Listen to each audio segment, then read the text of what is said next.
ओम शांति। 7 जून 2024। मीठे प्यारे बाबा के आज के मधुर महावाक्य। आज की मुरली के कुछ मुख्य पॉइंट्स। आज बाबा हमें समझाते कि हम बच्चों को सबके प्रति प्रेम की दृष्टि रखनी है। कभी भी मुख से उल्टे शब्द नहीं निकालने हैं। किसी भी चीज में लोभ नहीं रखना है। इस पुरानी देह और देह की पुरानी दुनिया के आकर्षणों से सदा और सहज ही दूर रहना है। स्वदर्शन चक्रधारी होकर रहना है। अभ्यास करना है कि अंत समय कोई भी और चीज याद न आए। साइंस के साधनों को यूज करना है, परंतु उन्हें अपने जीवन का आधार नहीं बनाना है।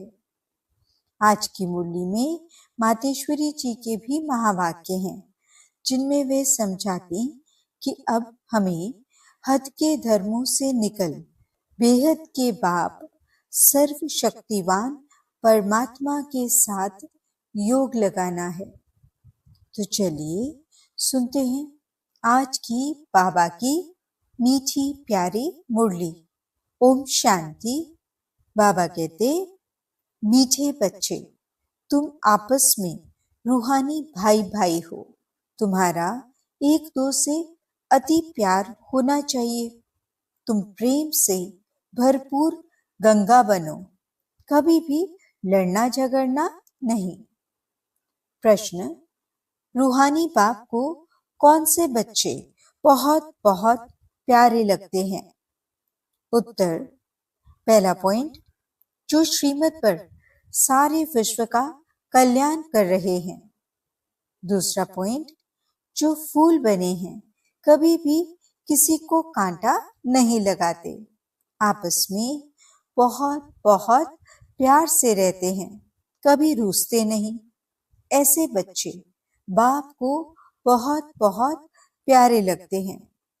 जो देह अभिमान में आकर आपस में लड़ते हैं, लून पानी होते हैं, वे बाप की इज्जत गंवाते हैं। वे बाप की निंदा कराने वाले निंदक हैं। ओम शांति। जैसे रूहानी बच्चों को अब रूहानी बाप प्यारा लगता है, वैसे रूहानी बाप को रूहानी बच्चे भी प्यारे लगते हैं, क्योंकि श्रीमत पर सारे विश्व का कल्याण कर रहे हैं। कल्याणकारी सब प्यारे लगते हैं। तुम भी आपस में भाई भाई हो, तो तुम भी जरूर एक दो को प्यारे लगेंगे। बाहर वालों से इतना प्यार नहीं रहेगा जितना बाप के बच्चों का आपस में होगा। तुम्हारा भी आपस में बहुत बहुत प्यार होना चाहिए।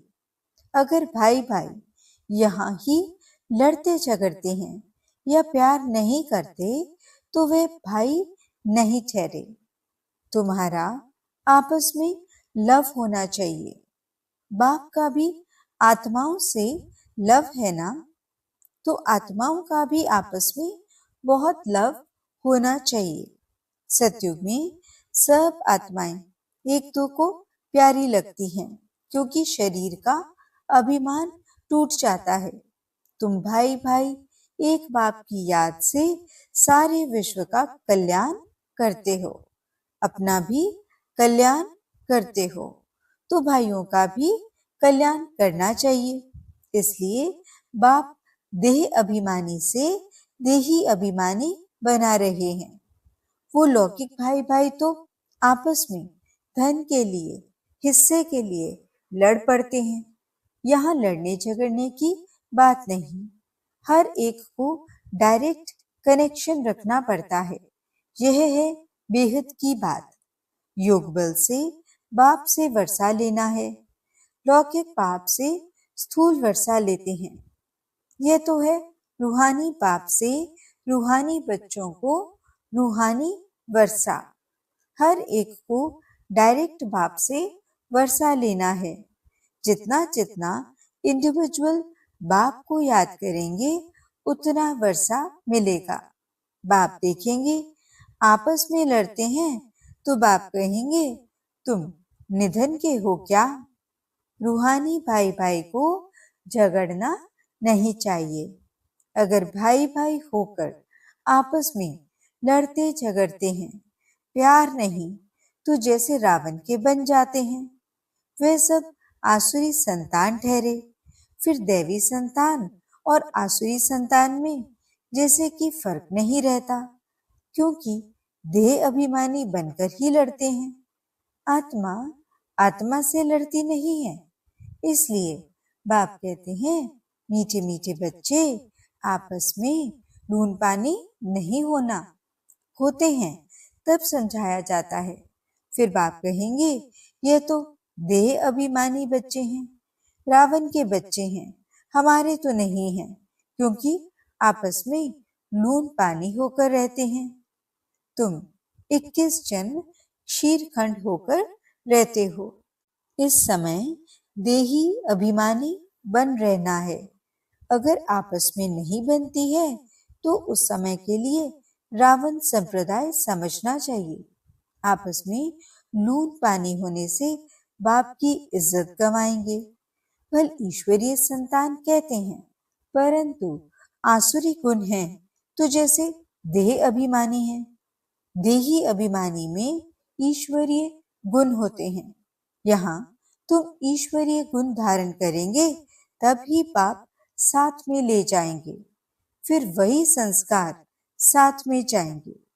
बाप को मालूम पड़ता है कि बच्चे देह अभिमान में आकर लून पानी हो रहते हैं। वे ईश्वरीय बच्चे कहला न सके। कितना अपने को घाटा डालते हैं, माया के वश हो जाते हैं। आपस में लून पानी यानी नमक पानी मतभेद हो जाता है। यूं तो सारी दुनिया ही लून पानी है, लेकिन अगर ईश्वरीय संतान भी लून पानी हो तो बाकी फर्क क्या रहा। वे तो बाप की निंदा कराते हैं। बाप की निंदा कराने वाले लून पानी होने वाले ठौर पा न सके। उनको नास्तिक भी कह सकते हैं। आस्तिक होने वाले बच्चे कभी लड़ नहीं सकते। तुम्हें आपस में लड़ना नहीं है, प्रेम से रहना यहाँ ही सीखना है। जो फिर 21 जन आपस में प्रेम रहेगा। बाप के बच्चे कहलाकर फिर भाई भाई नहीं बनते तो वे आसुरी संतान ठहरे। बाप बच्चों को समझाने के लिए मुरली चलाते हैं, लेकिन देह अभिमान के कारण उन्हों को यह भी मालूम नहीं पड़ता कि बाबा हमारे लिए कह रहे हैं। माया बड़ी तीखी है, जैसे चूहा काटता है जो मालूम ही नहीं पड़ता है। माया भी बड़ी मीठी मीठी फूंक दे और काट लेती है, पता भी नहीं पड़ता है। आपस में रूसना आदि आसुरी संप्रदाय का काम है। बहुत सेंटर्स में लून पानी होकर रहते हैं। अभी कोई परफेक्ट तो बने नहीं हैं। माया वार करती रहती है। माया ऐसा माथा मोड़ लेती है जो पता नहीं पड़ता है। अपने दिल से पूछना है कि हमारा आपस में प्रेम है व नहीं। प्रेम के सागर के बच्चे हो तो प्रेम से भरपूर गंगा बनना चाहिए। लड़ना झगड़ना उल्टा सुल्टा बोलना, इससे न बोलना अच्छा है। Hear no evil. अगर किसी में क्रोध का अंश है तो वह लव नहीं रहता है। इसलिए बाबा कहते हैं रोज अपना पोता मेल निकालो। आसुरी चलन सुधरती नहीं तो फिर नतीजा क्या निकलता है, क्या पद पाएंगे। बाप समझाते हैं कोई सर्विस नहीं करेंगे तो फिर क्या हालत हो जाएगी, पद कम हो जाएगा। साक्षात्कार तो सबको होना ही है। तुमको भी अपनी पढ़ाई का साक्षात्कार होता है। साक्षात्कार होने के बाद ही फिर तुम ट्रांसफर होते हो। ट्रांसफर होकर तुम नई दुनिया में आ जाएंगे। पिछाड़ी में सब साक्षात्कार होगा। कौन कौन किस मार्ग से पास हुआ है, फिर रोएंगे, पीटेंगे, सजाएं भी खाएंगे, पछताएंगे। बाबा का कहना नहीं माना। बाबा ने तो बार बार समझाया है, कोई आसुरी गुण नहीं होना चाहिए। जिनमें दैवी गुण है उनको ऐसा आप समान बनाना चाहिए। बाप को याद करना तो बहुत सहज है। अल्फ और बे। अल्फ माना बाप, बे बादशाही।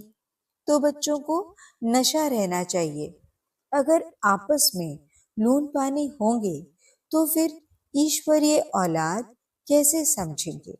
बाबा समझेंगे ये आसुरी औलाद है, माया ने इसे नाक से पकड़ लिया है। उनको पता भी नहीं पड़ता है, सारी अवस्था डावाडोल, पद कम हो पड़ता है। तुम बच्चों को उन्हें प्रेम से सिखाने की कोशिश करनी चाहिए। प्रेम की दृष्टि रहनी चाहिए। बाप प्रेम का सागर है, तो बच्चों को भी खींचते हैं ना, तो तुमको भी प्रेम का सागर बनना है। बाप बच्चों को बहुत प्यार से समझाते हैं, अच्छी मत देते हैं। ईश्वरीय मत मिलने से तुम फूल बन जाते हो, सब गुण तुमको देते हैं।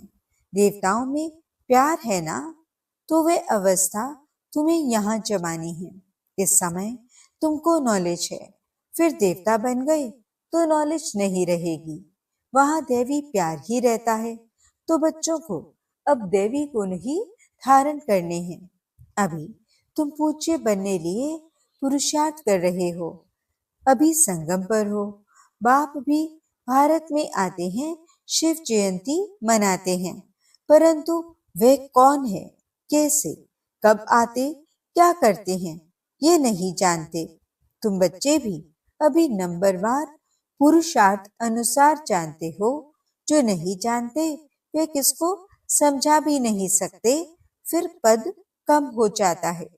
स्कूल में पढ़ने वालों में कोई की चलन खराब होती है तो कोई की सदैव अच्छी चलन रहती है। कोई प्रेजेंट रहे, कोई एब्सेंट। यहाँ प्रेजेंट वह है जो सदैव बाप को याद करते हैं, स्वदर्शन चक्र फिराते रहते हैं। बाप कहते हैं, उठते बैठते तुम अपने को स्वदर्शन चक्रधारी समझो। भूलते हो तो एब्सेंट हो जाते हो। जब सदैव प्रेजेंट होंगे तब ही ऊंच पद पाएंगे, भूल जाएंगे तो कम पद पाएंगे। बाप जानते हैं अभी टाइम पड़ा है। ऊंच पद पाने वालों की बुद्धि में यह चक्र फिरता होगा। कहा जाता है शिव बाबा की याद हो, मुख में ज्ञान अमृत हो, तब प्राण तन से निकले। अगर कोई चीज से प्रीत होगी तो अंतकाल में वे याद आती रहेगी। खाने का लोभ होगा तो मरने के समय वह चीज ही याद आती रहेगी, यह खाऊं, फिर पद भ्रष्ट हो पड़ेगा। बाप तो कहते हैं स्वदर्शन चक्रधारी होकर मरो और कुछ भी याद न आए। बिगिर कोई संबंध, जैसे आत्मा आई है वैसे जाना है। लोभ भी कम नहीं, लोभ है तो पिछाड़े समय वही याद आता रहेगा। नहीं मिला तो उसी आश में मर जाएंगे। इसलिए तुम बच्चों में लोभ आदि भी नहीं होना चाहिए। बाप समझाते तो बहुत हैं, परंतु समझने वाले कोई समझे। बाप की याद को एकदम सीने से लगा दो। बाबा, ओहो बाबा। बाबा बाबा मुख से कहना भी नहीं है, अजपा जाप चलता रहे। बाप की याद में कर्मातीत अवस्था में यह शरीर छूटे तब ऊंच पद पा सकते हैं। अच्छा, मीठे मीठे सिकिलदे बच्चों प्रति माता पिता बाप दादा का याद प्यार और गुड मॉर्निंग। रूहानी बाप की रूहानी बच्चों को नमस्ते। हम रूहानी बच्चों की रूहानी बाप दादा को दिल व जान सिख व प्रेम से नमस्ते नमस्ते नमस्ते जी। गुड मॉर्निंग बाबा, शुक्रिया बाबा, धारणा के लिए मुख्य सार। पहला पॉइंट, प्रेम से भरपूर गंगा बनना है। सबके प्रति प्रेम की दृष्टि रखनी है। कभी भी मुख से उल्टे बोल नहीं बोलने हैं। दूसरा पॉइंट, किसी भी चीज में लोभ नहीं रखना है। स्वदर्शन चक्रधारी होकर रहना है। अभ्यास करना है कि अंत समय कोई भी चीज याद न आए। वरदान, पुरानी देह व दुनिया की सर्व आकर्षणों से सहज और सदा दूर रहने वाले राज ऋषि भव। राज ऋषि अर्थात एक तरफ सर्व प्राप्ति के अधिकार का नशा और दूसरे तरफ बेहद के वैराग्य का अलौकिक नशा। वर्तमान समय इन दोनों अभ्यास को बढ़ाते चलो। वैराग्य माना किनारा नहीं, लेकिन सर्व प्राप्ति होते भी हद की आकर्षण मन बुद्धि को आकर्षण में नहीं लाए। संकल्प मात्र भी अधीनता न हो, इसको कहते हैं राज ऋषि अर्थात बेहद के वैरागी। ये पुरानी देह व देह की पुरानी दुनिया, व्यक्त भाव, वैभवों का भाव, इन सब आकर्षणों से सदा और सहज दूर रहने वाले। स्लोगन, साइंस के साधनों को यूज करो, लेकिन अपने जीवन का आधार नहीं बनाओ। मातेश्वरी जी के मधुर महावाक्य।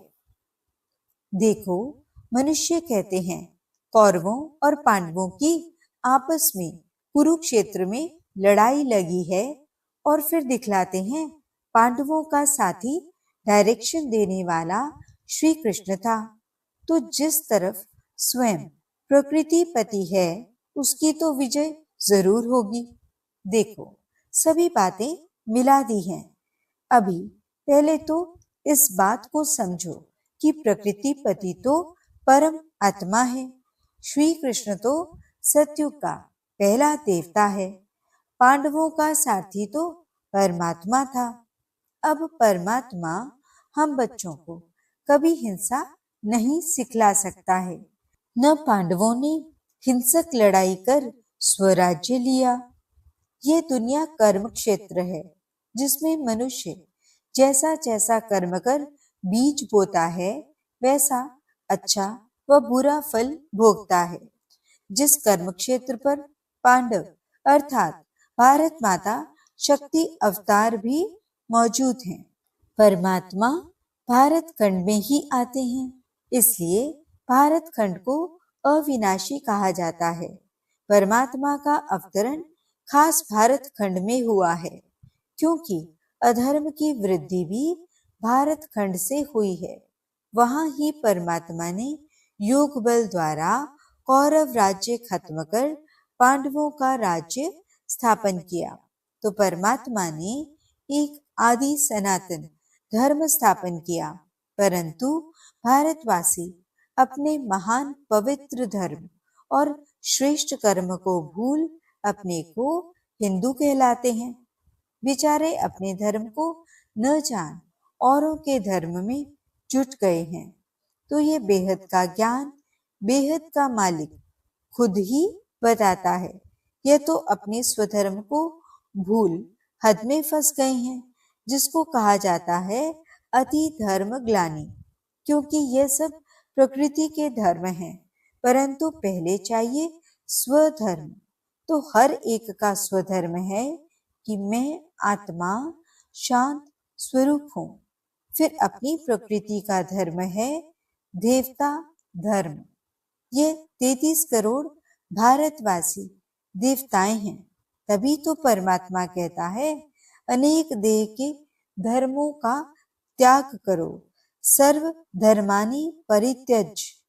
इस हद के धर्मों में इतना आंदोलन हो गया है, तो अब इन हद के धर्मों से निकल बेहद में जाना है। इस बेहद के बाप सर्वशक्तिवान परमात्मा के साथ योग लगाना है।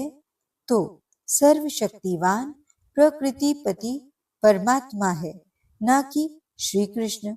तो कल्प पहले भी जिस तरफ साक्षात प्रकृतिपति परमात्मा थे, उनकी विजय काई हुई है।